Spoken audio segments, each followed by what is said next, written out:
అందరికీ శుభోదయం. Telugu పొయిటిక్స్ YouTube channel ప్రేక్షకులందరికీ స్వాగతం. ఈరోజు మనందరికీ సుపరిచితమైన కవి, అందరికీ తెలిసిన కవి, సుమతి శతక కర్త బద్దెన రాసినటువంటి పద్యాలలో ఒక 2 అద్భుతమైన పద్యాలను ఈరోజు మనం చదువుకుందాం. సుమతి శతక కర్త బద్దెన 13వ శతాబ్దానికి చెందిన కవి. 13వ శతాబ్దం అంటే దాదాపుగా 800 సంవత్సరాలు అవుతుంది.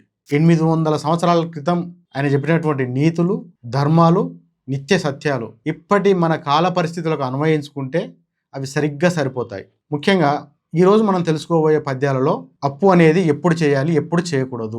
బద్దెన తన నీతి శతకంలో 2 సందర్భాలలో అప్పు గురించి చెప్తున్నాడు. ఒకసారేమో అప్పు చేయొచ్చు అంటున్నాడు, ఒకసారి అప్పు చేయకూడదు అంటున్నాడు.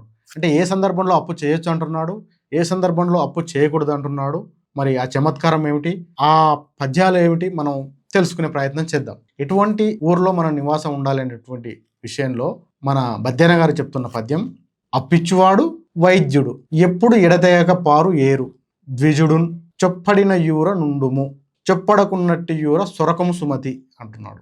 అంటే ఎట్లాంటి ఊర్లో ఉండాలంటే, అప్పిచ్చువాడు, మనకు అకస్మాత్తుగా ఇంట్లో ఏదైనా ఆపద జరిగితే, ఎవరైనా అనారోగ్యం పాలైతే వాళ్ళకు ప్రాణదానం చేయాలంటే కొంత డబ్బు అవసరం అవుతుంది.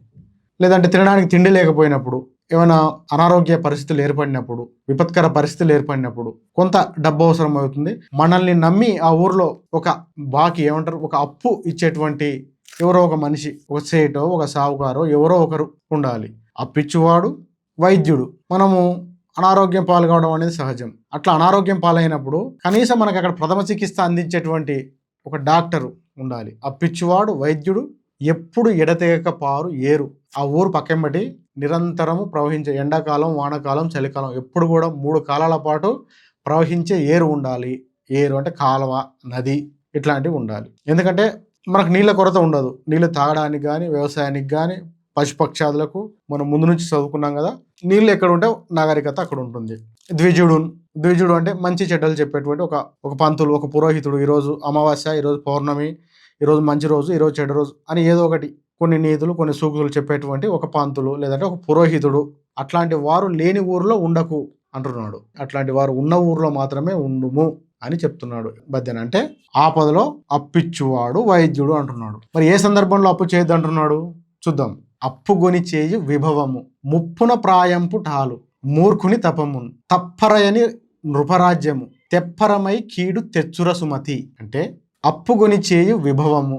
విభవము అంటే వైభవము. అప్పు చేసేది ఎందుకోసం? ఆపద నుంచి తాత్కాలికంగా అప్పుడు బయటపడడానికి, ఏదో చేయబదులు చేస్తాం, అంతవరకు ఓకే. కానీ అప్పు కొని చేయు విభవము అంటే భోగం, వైభోగము, అది పనికిరాదు అంటున్నాడు. అంటే అప్పు తీసుకొని మన దర్ప ప్రదర్శించడానికి, లేదంటే ఒక కారు కొనడానికో, లేదంటే ఒక పెద్ద ఎత్తున ఒక ఫంక్షన్ చేయడానికో, ఇట్లాంటి వాటికి అప్పు చేయకూడదు. ఇట్లాంటి వాటికి అప్పు పనికిరాదు అంటున్నాడు. అప్పు కొని చేయు విభవము, ముప్పున ప్రాయంపుటాలు అంటే ముసలివాడికి పడుచు పిల్లం. ఒక 60 ఏళ్ళ ముసలాడు ఒక 20 ఏళ్ళ అమ్మాయిని చేసుకున్నాడు అనుకోండి, అది కూడా కీడు. ముప్పున ప్రాయంపుటాలు, మూర్ఖుని తపము. మూర్ఖుడైన వాడు కూడా తపస్సు చేస్తే ఏదైనా సాధించినప్పటికీ కూడా దానివల్ల కీడు జరుగుతుంది. అదేవిధంగా తప్పరయని నృపరాజ్యము. ఒక రాజైన వానికి తప్పొప్పులు తెలిసి ఉండాలి. అట్లా తెలియకపోతే తప్పరయని నృపరాజ్యము.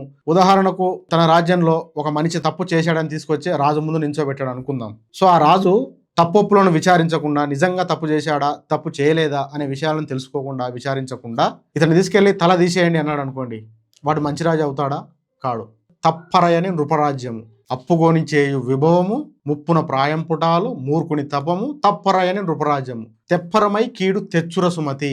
ఇవి ఎప్పటికైనా సరే ఒకసారి కీడు తెచ్చి తీరుతాయి అని బల్లగుద్ది మరి చెప్తున్నాడు బద్దెన గారు.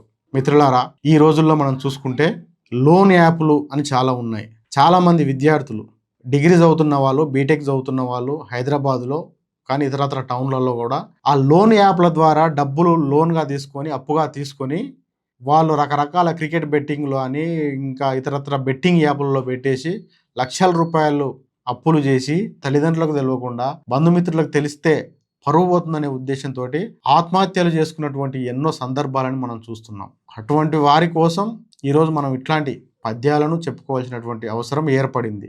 ఎందుకంటే తెలుగు సాహిత్యానికి రోజు రోజు ప్రాధాన్యత తగ్గిపోతున్నది. ప్రైవేట్ స్కూళ్ళలో కానీ, ఆ మాటకు వస్తే ప్రభుత్వ పాఠశాలల్లో కానీ కళాశాలల్లో కానీ తెలుగు సబ్జెక్టు యొక్క ప్రాధాన్యత రోజు రోజుకు తగ్గిస్తూ వస్తున్నారు. కేవలం సైన్స్, మ్యాథమెటిక్స్ ఇట్లాంటివి బాగా చేసి ఐఐటీనో నీటో సాధిస్తే చాలు, ఇంకా మా పిల్లలకి ఏమీ అవసరం లేదు, లోకనీతులు అవసరం లేదు, మానవ సంబంధాలు అవసరం లేదు అని ఒక నిర్ధారణకు అందరు తల్లిదండ్రులు వచ్చేసినారు. ఆల్మోస్ట్ ప్రభుత్వాలు కూడా వచ్చేసినాయి.